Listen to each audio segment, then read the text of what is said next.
In this section, I want to start a short discussion on configuring IPv6 addresses and then IPv6 routing protocols. And I'm not going to go into details and theories of IPv6. You can go and study about IPv6 in a lot of internet pages or books. The only thing that I want to show you is how you can configure this on your router. Let's go to your router here. If I go to my router, there is a submenu for IPv6 here. I click on that and go to addresses. You can see that some IPv6 addresses are pre-configured for your physical interfaces here. As you can see, for loopback interfaces, there is no IPv6 address configured here. And these IPv6 addresses are link local based on the fact that I see FE80 at the beginning of this IPv6 address. And this DL gives me a hint of the IPv6 address that I know that this is dynamic and link local.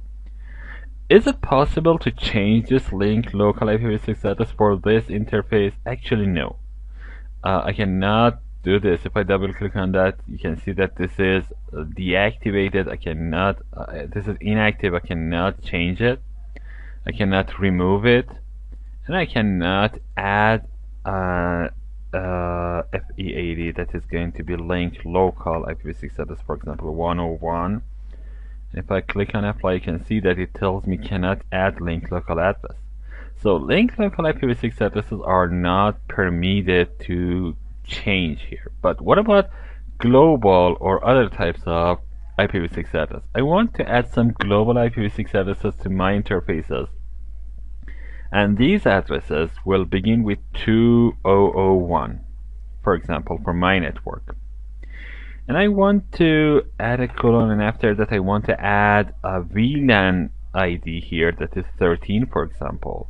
And after that a double colon, and I want to add the whole address manually. So I want to add 101 to recognize that this is for router 1. And then I want to specify the prefix length. So this is 64.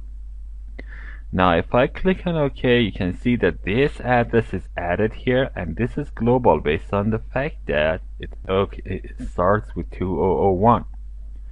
Now, can I have multiple IPv6 addresses for an interface? Let's see. If I click here, I can add, for example, 2000 13 101/64 and click on OK.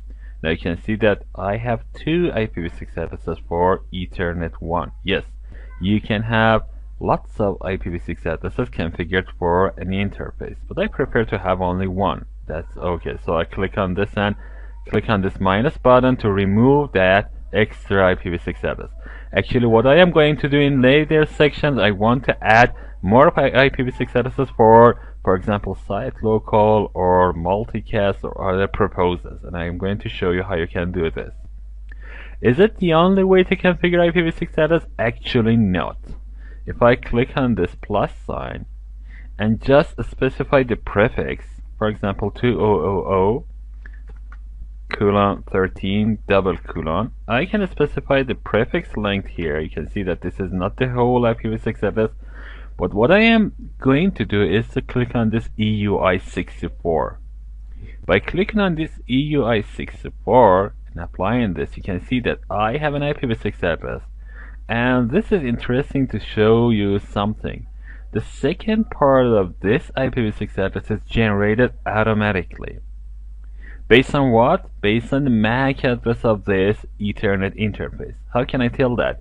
If I go to link local IPv6 address for this interface, you can see that the second part of this interface's IPv6 address is exactly the same of what I have in second part of my global IPv6 address.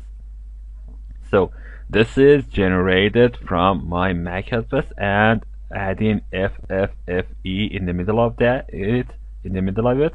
And of course there is a flip in the 7th bit of this address. I'm not going to talk about this again. As I told you, you need to go and study the theory about this. So I can generate the IPv6 address only with one prefix, and this is the preferred way actually. But as I told you, I prefer to add IPv6s manually so that I can tell which router is the owner of this IPv6 address. So I just select this and click on minus button. What I am going to do is to add 2001.13. Actually, this is going to be 12. And 101/64. This is going to be for Ethernet 2. And I want to add an IPv6 address for my let me select this loopback interface, loopback 0. So this is going to be 2001, and let me select 101 at the end. And let me add another one here so that I can recognize it easier.